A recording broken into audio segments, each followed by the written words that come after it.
Assalamualaikum warahmatullahi wabarakatuh. Perkenalkan, nama saya Hani Widya Cahyani dengan NIM F10812110121 dari Prodi PGSD Fakultas Keguruan dan Ilmu Pendidikan Universitas Tanjung Pura. Video ini saya buat berdasarkan tugas UAS mata kuliah pembelajaran PPKN di SD. Langsung disimak videonya. Berikut merupakan kegiatan pembuka dari kegiatan praktek mengajar. Assalamualaikum warahmatullahi wabarakatuh. Perkenalkan ya anak-anak, nama Ibu adalah Ibu Hani Widya Cahyani atau bisa kalian panggil Ibu Hani. Nah, bagaimana kabar kalian semua? Semoga dalam keadaan sehat walafiat semua. Yang pertama-tama tidak lupa kita haturkan puji dan syukur kepada kehadirat Allah dan Tuhan Yang Maha Esa atas berkat dan rahmatnya kita dapat berkumpul di kelas pada pagi hari ini. Nah, sebelum memulai pelajaran, Ibu ingin satu orang atau sudah ada ketua kelasnya untuk memimpin doa kita pagi hari ini. Ya, kepada ketua kelas boleh dipimpin doanya terlebih dahulu. Berdoa mulai. Berdoa selesai.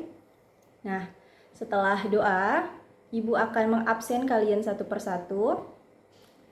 Mulai dari absen nomor 1, Alda. Hadir. Oke. Absennya sudah Ibu tekannya, jadi semuanya masuk semua kan hari ini. Untuk kerapian pakaian, hari ini kan hari Senin, jadi semua siswa diwajibkan untuk memakai segala perlengkapan mulai dari ikat pinggang, dasi, dan topi. Kan kalian sudah selesai upacara, jadi topi boleh dilepas. Bajunya tolong dimasukkan, dirapikan, duduk dengan benar, tangan di atas meja. Nah, adapun pada pagi hari ini, Ibu akan membahas tentang mata pelajaran PPKN yang akan memuat mengenai tentang dasar negara kita, yaitu Pancasila dan burung Garuda. Nah, seperti gambar ini, dapat kalian lihat, ini merupakan gambar burung Garuda yang sudah tidak asing lagi kalian lihat biasa ada di atas dinding sekolah, ada bingkai, di bingkai gitu. Nah, kalian sudah tahu belum apa saja makna-makna dari bulunya, dari pita yang bertuliskan Bhinneka Tunggal Ika, atau yang paling inti itu adalah perisai yang ada di tengah yang melambangkan Pancasila itu sendiri. Nah, pada pagi hari ini kita juga akan mempelajari contoh penerapan dari makna-makna sila pada Pancasila tersebut. Adapun tujuan pembelajaran kita pada pagi hari ini untuk menguatkan rasa nasionalisme dan patriotisme dalam diri kita sebagai warga negara Indonesia ya anak-anak. Nah, ini merupakan kegiatan inti dari praktik mengajar. Yang pertama itu ada penjelasan materi. Nah, anak-anak, coba lihat dan amati gambar ini. Apakah kalian sudah tahu ini gambar apa? Nah, pasti kalian sudah tidak asing dengan gambar ini ya. Ya betul. Ini merupakan lambang Garuda Indonesia atau lambang Garuda Pancasila yang merupakan simbol negara kita, negara Indonesia. Nah, Pancasila itu apa sih? Panca dan sila itu dibedakan menjadi dua kata. Panca berarti 5, sila itu berarti dasar. Berarti Pancasila adalah 5 dasar. Nah, apa saja? Yang pertama itu kan ketuhanan yang Maha Esa, kedua kemanusiaan yang adil dan beradab, ketiga persatuan Indonesia, keempat kerakyatan yang dipimpin oleh hikmat kebijaksanaan dalam permusyawaratan perwakilan, dan yang kelima itu keadilan sosial. Nah, apa sih hubungannya dengan lambang ini? Nah, kita akan cari tahu ya. Nah, sebelum itu, makna burung Garuda sendiri secara keseluruhan itu melambangkan persatuan dan juga kesatuan bangsa Indonesia yang terdiri berbagai macam suku, agama, budaya, dan ras. Nah, di dalam gambar ini pasti kalian melihat ada sebuah perisai di tengah ini yang memuat beberapa gambar atau simbol, yaitu ada bintang, ada banteng, kepala banteng, ada pohon beringin, ada rantai emas jika kalian lihat dekat-dekat, Terus ada padi dan kapas. Nah, ini, pasti kalian penasaran kan?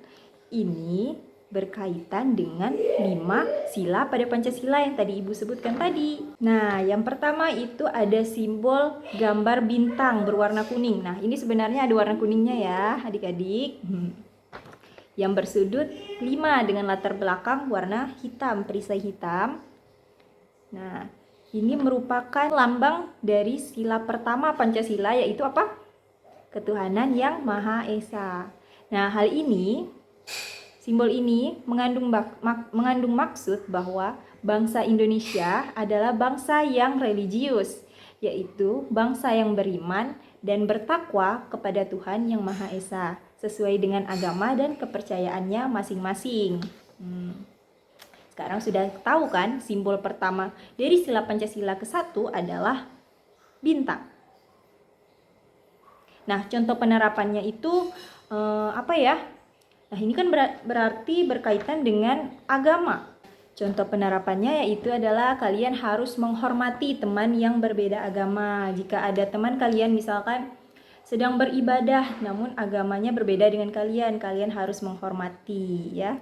Dengan hal tersebut akan menjadikan negara kita aman dan tentram. Nah, untuk sila yang kedua, coba tebak dari 5 simbol ini yang mana merupakan sila kedua?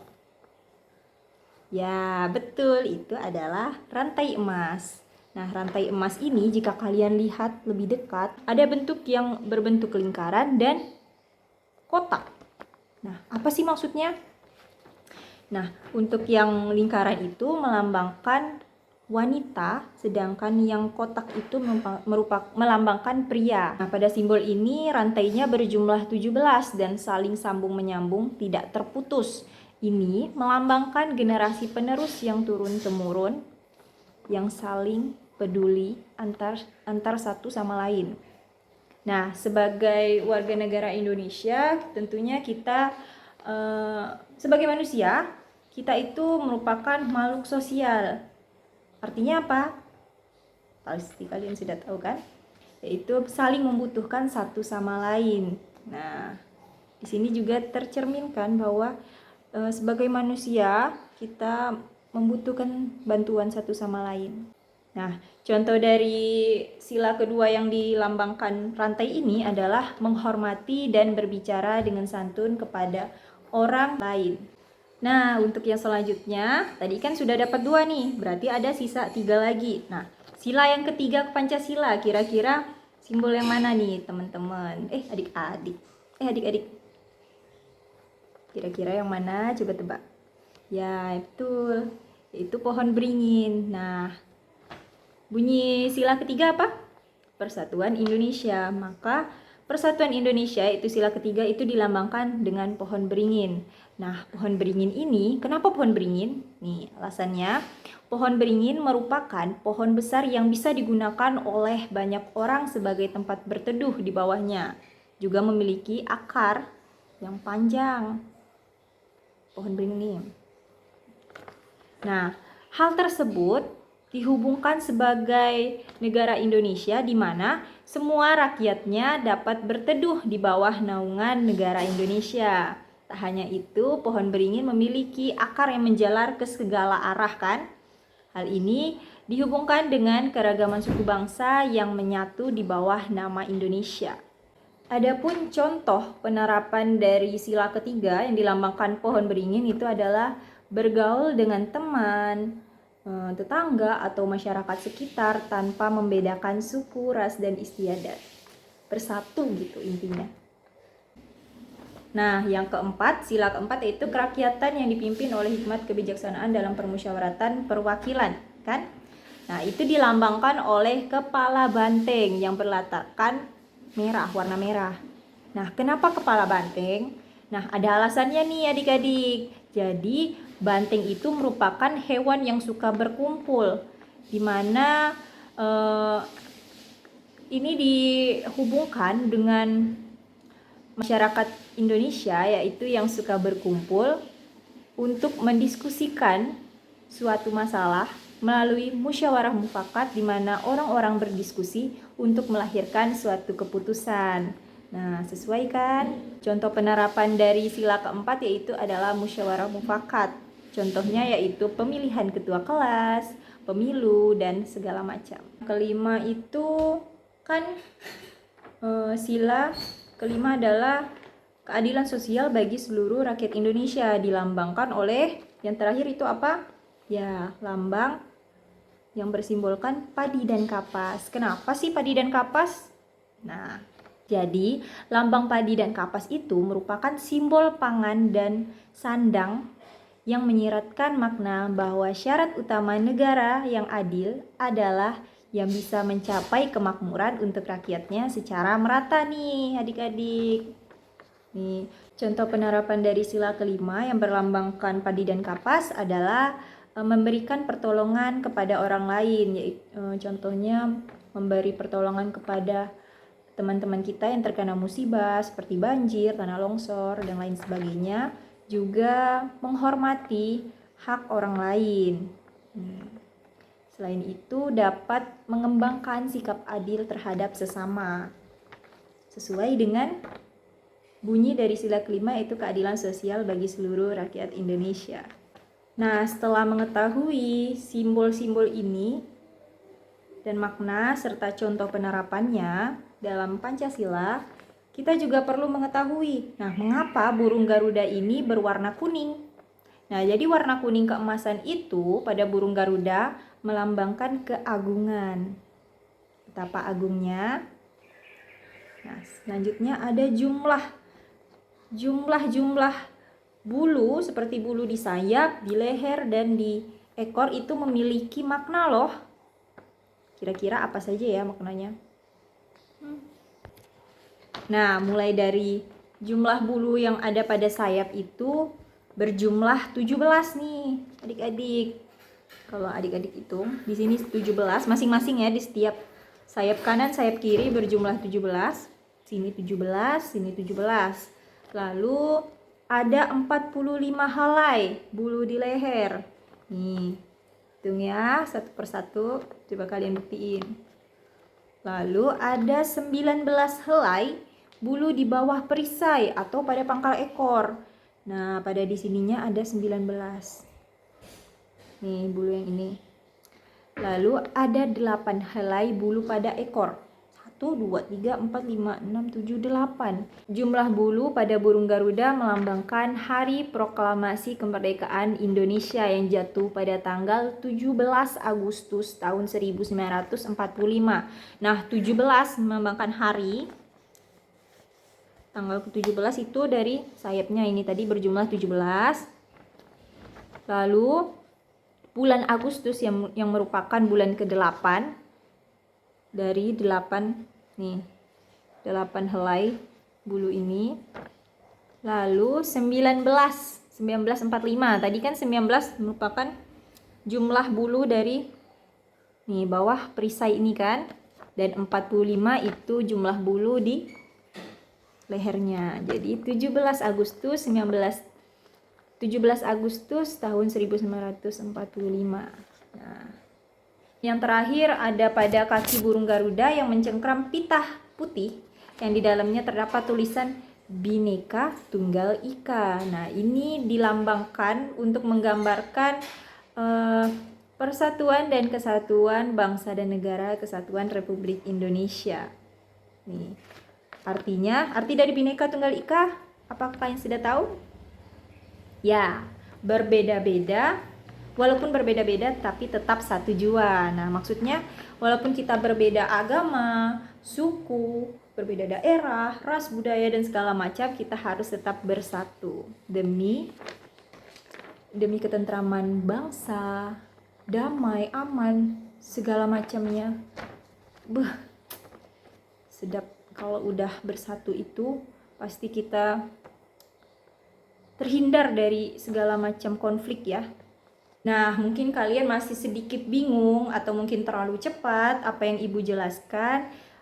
Sekarang kalian boleh menonton video pembelajaran yang akan Ibu tampilkan sedikit saja mengenai makna dan contoh penerapan dalam simbol Garuda Pancasila. Ayo kita nonton bersama. Burung Garuda menjadi lambang negara bangsa Indonesia dan Pancasila merupakan dasar ideologi bangsa Indonesia. Mohon disimak baik-baik ya. Seringkali kita ditanya. Nah, setelah menonton video yang tadi, kalian kira-kira sudah mengerti atau belum nih? Nah, Ibu tanya dikit ya. Kira-kira sila ke-1 dilambangkan oleh simbol apa? Ya, simbol bintang. Untuk makna atau contohnya saja. Contoh dari sila ke-4. Ayo, kira-kira apa? Dari menonton video yang tadi. Ya, betul. Sila ke-4 contohnya adalah musyawarah mufakat. Nah, mungkin kalian sudah sedikit mengerti atau banyak mengerti dari video dan pemaparan Ibu mengenai materi yang telah disampaikan. Sudah mengerti kan? Nah, selanjutnya kalian boleh buka buku tematik kalian pada halaman 18, yaitu buku tema 4, pembelajaran 2. Silakan dibuka bukunya. Nah, kalian buka pada halaman 18 ini. Dapat dilihat, perhatikan gambar berikut. Berikut merupakan gambar burung Garuda ya. Nih saya, nih Ibu, gambarkan yang lebih besar. Nah, apa sih hubungannya antara nilai-nilai yang harus dimiliki oleh seorang arsitek dengan lambang negara Garuda Pancasila? Nah, sebagai seorang arsitek pastinya harus menggambar dan memperhatikan dan memperhitungkan segala macam ukuran, komposisi, segala macam dengan benar dan jujur. Nah, mereka harus membuat, oh ini gimana ya bangunannya supaya tidak roboh, oh ini bagaimana ya warnanya supaya menarik, oh bagaimana ya membuat suatu bangunan dengan bangunan yang kokoh dan nyaman untuk digunakan. Hal tersebut sama dengan pembuatan dari lambang Pancasila ini, yang lambang Garuda Pancasila ini yang harus memperhatikan makna dan arti yang sangat berarti bagi bangsa Indonesia. Seperti yang tadi kalian telah dengarkan, Ibu jelaskan. Oh dari setiap sayap ini ternyata ada maknanya loh. Oh dari perisai yang ada di dalam sini, nih yang ada di dalam sini, oh ternyata harus dibuat loh maknanya, tidak boleh sembarangan dibuat. Selain itu tadi kan nih arsitek itu harus jujur. Jika seorang arsitek tidak jujur, maka bangunannya akan roboh atau tidak sesuai dengan yang diharapkan. Sikap jujur tersebut juga merupakan salah satu sikap yang mencerminkan sila dari Pancasila. Kira-kira sikap jujur itu termasuk dari penerapan sila keberapa ya? Ada yang tahu? Nah, jadi sikap jujur seorang arsitek itu juga termasuk dalam, juga berhubungan, bukan termasuk, juga berhubungan dengan sila keempat pada Pancasila, yaitu harus bersikap jujur saat adanya pemilu atau tidak saling menghina antar warga negara. Sikap jujur ini juga termasuk loh dalam sila pertama Pancasila, sila ke-1, yaitu yang dilambangkan bintang, yaitu bagi setiap agama itu pasti dianjurkan untuk bersikap jujur ya teman-teman. Setelah itu kalian boleh buka buku halaman 19. Pada halaman 19 itu boleh kalian isi masing-masing. Silakan kalian isi terlebih dahulu. Nah, sudah selesai. Kalian simpan dulu isi jawaban kalian. Selanjutnya Ibu minta kalian membentuk 5-6 kelompok berisikan 4-5 orang. Sebaiknya Ibu pilih atau kalian pilih sendiri. Kayaknya pilih sendiri atau Oke, Ibu pilihkan sesuai nomor absen. Setelah kelompok terbentuk, kalian boleh berkumpul di meja sesuai kelompoknya. Ibu minta kalian untuk menyiapkan selembar kertas dalam masing-masing kelompok, 1 kertas saja, tiap kelompok 1. Kalian buat tabel, lalu kalian diskusikan mengenai makna sila pertama dan contohnya. Silakan berdiskusi dengan kelompoknya. Oke, sudah selesai. Silakan kalian kumpulkan lembar kerjanya di meja ibu. Selanjutnya, apakah kalian sudah membaca bahan ajar yang ibu berikan minggu lalu, handout? Oke, untuk yang berkelompok tetap di kelompoknya, tetap di kelompok masing-masing, jangan berpisah terlebih dahulu. Ibu akan membagikan lembar kerja peserta didik.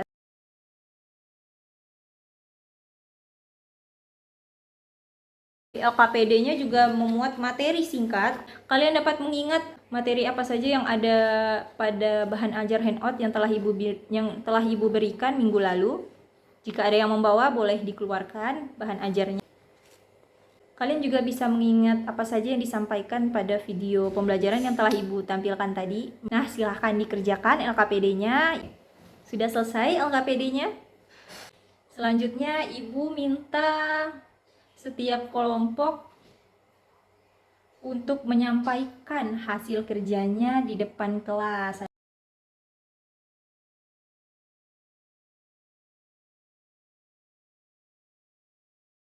Ibu beri kalian waktu istirahat sebentar, kurang lebih 10 menit. Selanjutnya ibu akan memberikan post test 20 soal pilihan ganda. Ibu bagikan. Nah, adapun instrumen penilaian kognitif dari 20 soal yang tadi ibu bagikan itu bobot nilai per soalnya. Bobot nilai per soalnya itu masing-masing 5 poinnya, 5 poin. Dengan skor maksimal 20 soal dikali 5 poin tadi yaitu 100.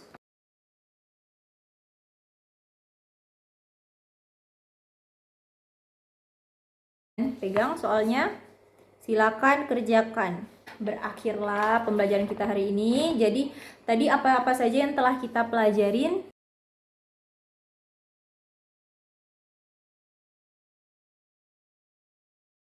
Kira-kira kalian suka enggak materi pembelajaran pada pagi hari ini?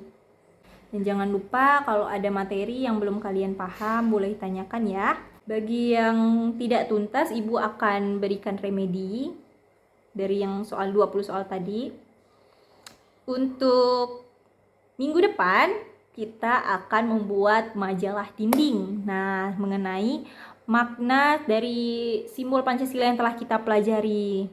Terima kasih kepada kalian yang sudah mendengarkan penjelasan dari awal sampai akhir.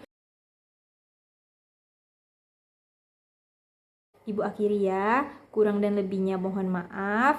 Wabillahi taufiq wal hidayah. Wassalamualaikum warahmatullahi wabarakatuh. Ketua kelas, ibu persilakan untuk memimpin doa pulang. Berdoa mulai. Berdoa selesai. Sampai ketemu di minggu depan. Dadah. Sekian video praktek mengajar saya mata pelajaran PPKN di kelas 4. Wassalamualaikum warahmatullahi wabarakatuh. Terima kasih.